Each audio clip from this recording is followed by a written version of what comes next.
Hey y'all, welcome back. I have another true crime break for y'all today. Now we all know that Baton Rouge, Louisiana is known for many things. It's home to LSU, Louisiana State University. It's also home to the infamous Lil Boosie. Shout out to Lil Boosie. But it was also home to Derrick Todd Lee, aka the Baton Rouge serial killer. Let's just get into it. Derrick Todd Lee was born in St. Francisville in 1968. He was one of 4 children.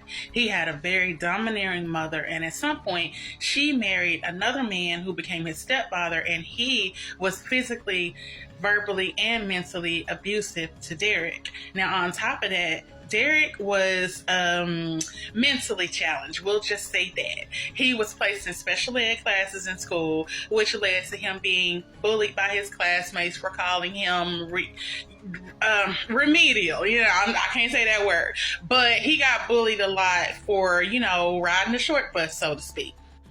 And so that led to him growing up having all these anger issues and everything. So when he was 13, around 1981, he was arrested for burglarizing and just vandalizing this candy store. And then later on in that same day, he assaulted a woman in front of his mama, and she didn't do nothing, didn't whip his ass or nothing.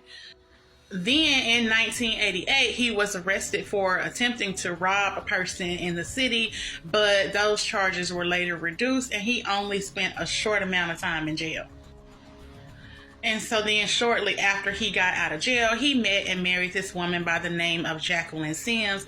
Now, it said that at first their relationship was cool, but then, the cray-cray started coming out of him, and eventually he started slapping her around and hitting her around, and she was terrified of him, so she didn't leave him. So now, between the years of 1992 and around 2000, Derrick was out there just living his best life of crime. His rap sheet got to be so long. He had crimes including peeping toms, stalking women, burglarizing homes. Each time, it's like he would only be given a little slap on the wrist, some short amount of time in jail, and then the police would release him back out into the public to wreak more havoc on the city. He even had another woman. Now, he had a side chick, and he was arrested for attempted murder when he stomped and beat her at a bar one night when they got into it after she got up in his face about trying to talk to another woman living in the house with him and his wife Jacqueline. Like, what in the color purple hell is going on here, mister?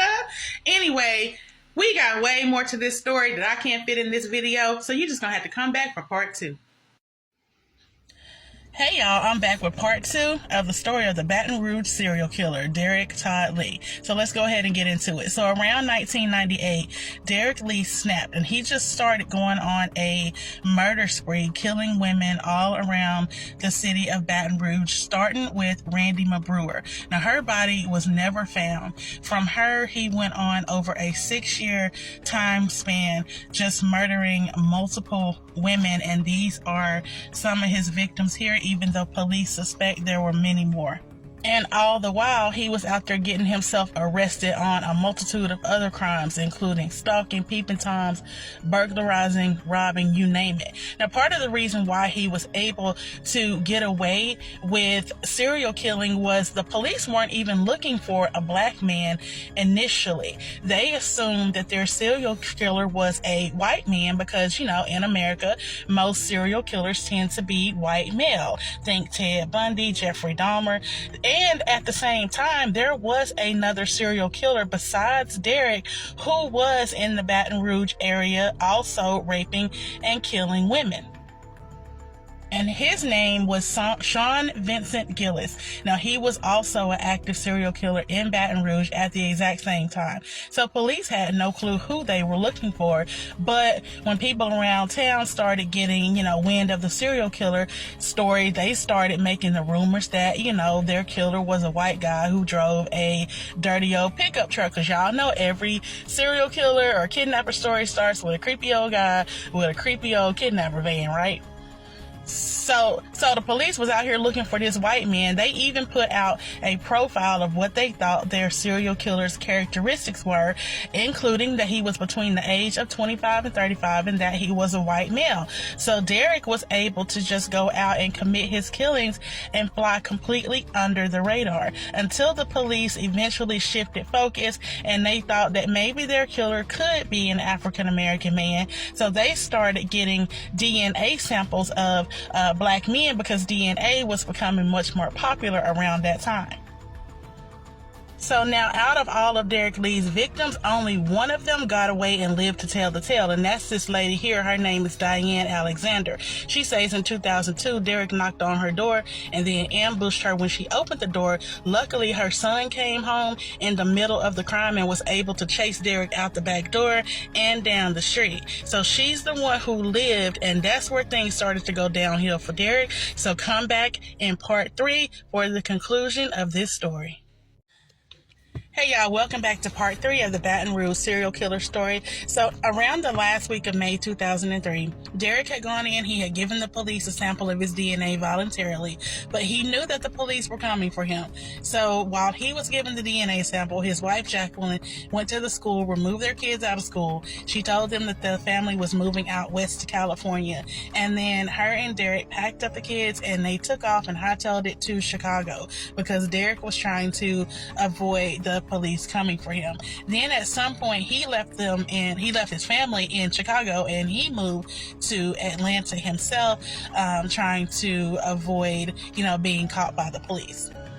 And so once the police learned that he was in Atlanta put together a task force and they set out around the city looking for him. Now, a lot of people started, calling the police saying that they were seeing Derrick out and about, and they eventually tracked him down to this hotel where he was staying. It was like a little pay by the week type of motel, I guess you can say. And they tracked him down there and they said that he didn't give them any issues or any problems. He went voluntarily because he pretty much knew that he was caught. And so he was extradited back to Louisiana, and in 2004 he was ordered to stand trial for the murders of 4 of the women, and 2 of those were death penalty cases. And so he was eventually found guilty and he was sentenced to death by lethal injection. And I'm sorry, y'all, I caught this mistake after I posted the video. He did his time at Louisiana State Prison in Angola. But get this, he would never make it to his execution date.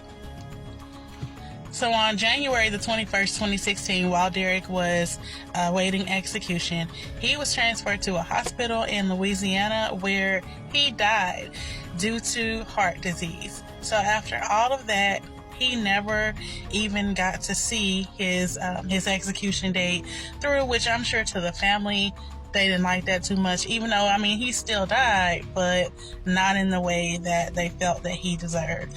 So that was the life and the story and the end for Baton Rouge's serial killer, Derrick Todd Lee.